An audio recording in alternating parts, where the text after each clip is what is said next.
Hi, I'm Dana with wholehealthdana.com, and today I'm going to attempt to make a paleo-friendly banana bread. Now, I'm going to be honest, baking is not my thing. I've never really picked it up, and oftentimes my baked goods do not turn out the way that they ought to. So we're going to give it a try anyway, because I don't think you should be afraid of the kitchen, and you should always try to experiment. So you're going to preheat your oven to 340 degrees. Then you're going to take your loaf pan. You're going to take kind of a smallish one. Your baking time will actually be dependent on the size of your loaf pan. And I've just got kind of a regular size stoneware here. So you're going to grease it before you get started, so when your batter is done you can just pour it in. If you're using tin that has a coating on it, especially a nonstick coating, you're going to want to line it with parchment paper, but today, since we are not using tin, we're just going to grease up the sides. And I'm just using coconut oil.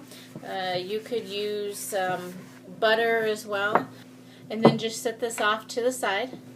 And then we're going to start to assemble our batter. So the first thing you're going to need is 1 cup plus 1 tablespoon of ripe banana. Now you're going to want to make sure that your banana has started to blacken. The softer it is, the stronger the banana flavor is going to be. In my case, it took medium bananas. It took 2 bananas and 1/3. So 2 1/3 of a banana. Of course, I was using organic. And I just put them in a little bowl and mashed them up with a fork. Next, you're going to add 2½ tablespoons of honey.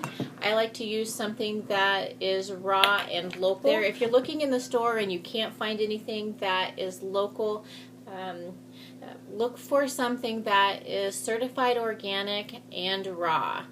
That's probably your next best bet. You're going to need 2 teaspoons of organic vanilla extract.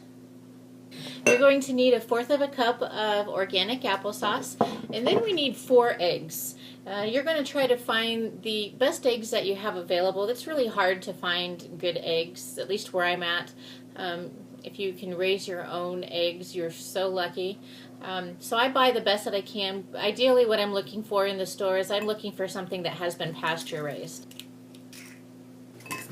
And then your last liquid is you're going to need 3½ tablespoons of either butter or melted coconut oil. Mine's already pretty liquid today based on the temperature of my home. And then you're just going to want to mix it up a little bit. And then we're going to add our dry ingredients. You're going to need 1/2 cup of almond flour.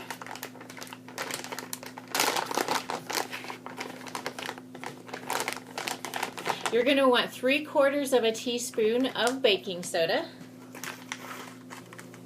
And then lastly, you're going to want to add in 1/2 cup of coconut flour. And you're going to want to be pretty accurate with the coconut flour. You're not going to want to add too much. You can always add more, a teaspoon at a time if you need to. So then you're going to let it sit for about 2 minutes before pouring it into your loaf pan. Now, if it is extremely runny, then you can add in a teaspoon at a time of some coconut flour and let it sit and see if it thickens up. But really what you're looking for is something that's thicker, more like a pancake batter than something that is runny. So after letting it sit for 2 minutes, you're just going to pour it into your loaf pan, and you should have what is like a thick cake batter. So once it's in your pan, it'll look something like that. Okay, so now when you put this in your oven, you're going to bake it for approximately 40 to 60 minutes, and that's going to depend primarily on the size of your loaf pan and, your oven and where you're baking it at. You're definitely going to want to keep your eye on it. If it is browning faster on the outside and not cooking in the center, cover it with some foil. and basically just keep your eye on it is the best advice that I can give you. Okay, so we're back now. Mine took about, I'd say about 42, 43 minutes or so, so it stayed right on track. This is what it looked like when it was completely done. It's brown around the edges. It is solid everywhere, so I'm very encouraged and upbeat. So now let's cut a slice and give it a try. Well, it looks good, but I'm a little afraid just because of my previous baking experiences, but let's give it a shot.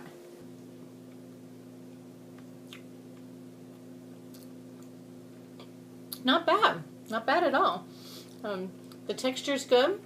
The flavor's good. It's not as fluffy as the bread that I grew up on, but it's better than what I grew up on. So if you would like a printed recipe of this or any of my others, check out my website at www.wholehealthdana.com. And if you'd like to follow me on social media, check out the links that are below. Thank you for joining me today, and we'll see you next time.